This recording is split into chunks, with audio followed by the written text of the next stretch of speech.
जी हाँ, polynomial evaluation के लिए मिनिमम नंबर ऑफ मल्टीप्लिकेशन का क्या डिमांड है।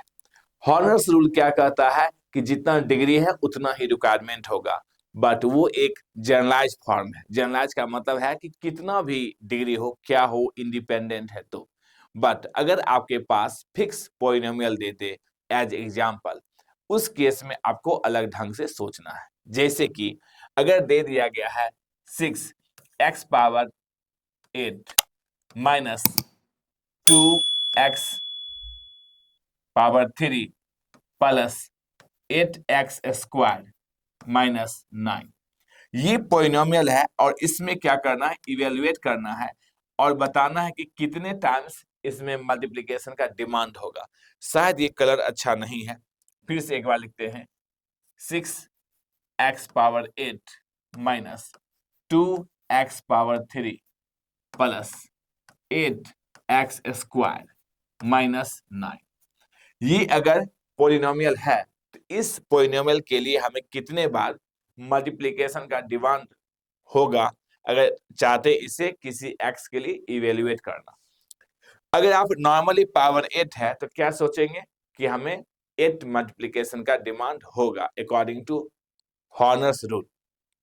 बट यहां सोचेंगे कि एज्यूम कीजिए कि आपके पास एक p है जिसमें x मल्टीप्लाई बाय x, अगर p ऐसे समझे तो, और एक वेरिएबल लीजिए q जिसमें p मल्टीप्लाई बाय x। अगर आप यहां देखें ध्यान से, यहां पर तो यहां पर p चाहिए और यहां क्या चाहिए, q, और इस पॉइंट पे क्या चाहिए, इस पर यहां पर क्या होना चाहिए।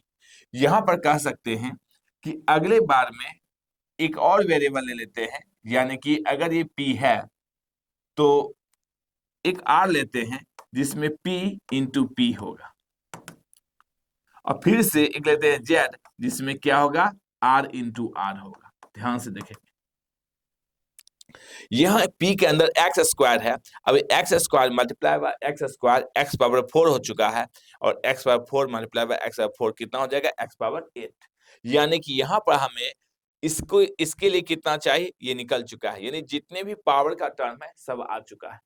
अब हमें क्या करना है, कोफिशिएंट को भी मल्टीप्लाई करना है।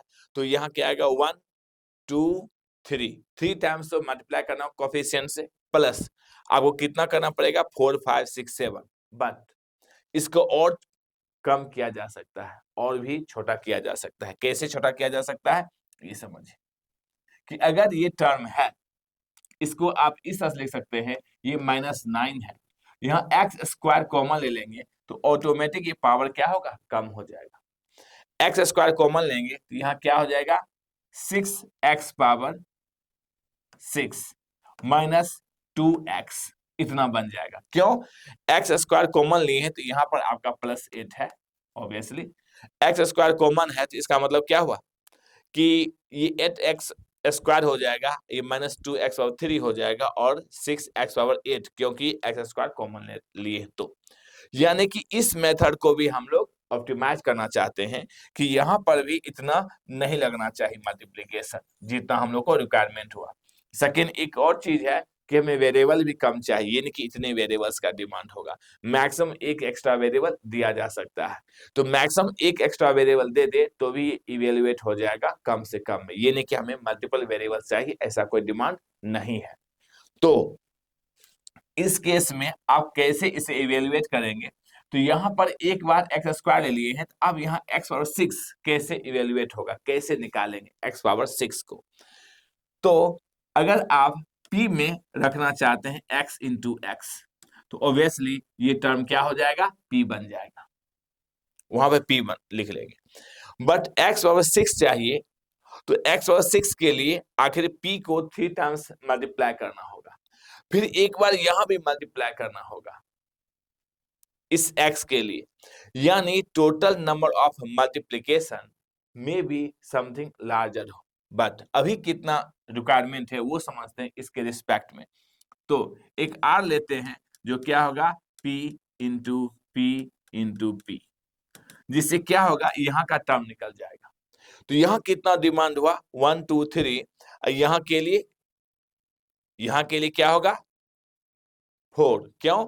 जो इसका वैल्यू है उसको हम 8 से करेंगे मल्टीप्लाई।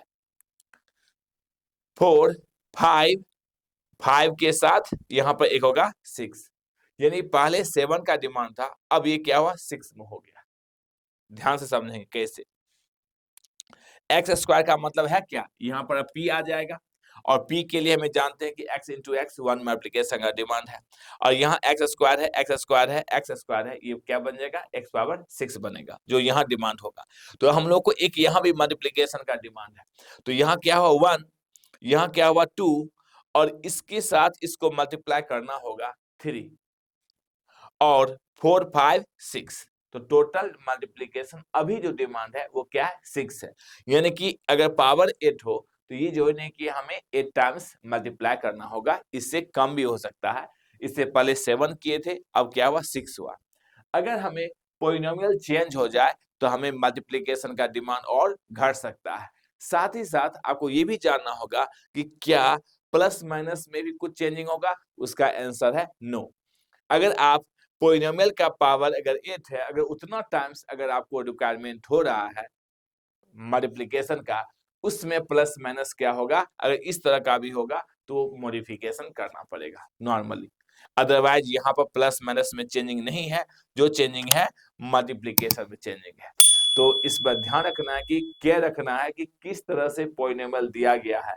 अगर एग्जाम्पल दिया है तो उसको आप एग्जाम्पल से ही डील करें। तो चलिए इसमें इतना रखते हैं, नेक्स्ट वीडियो में ऐसा ही कुछ स्पेशल क्वेश्चन लेकर आएंगे जिसको आप समझने की कोशिश करेंगे। Thank you.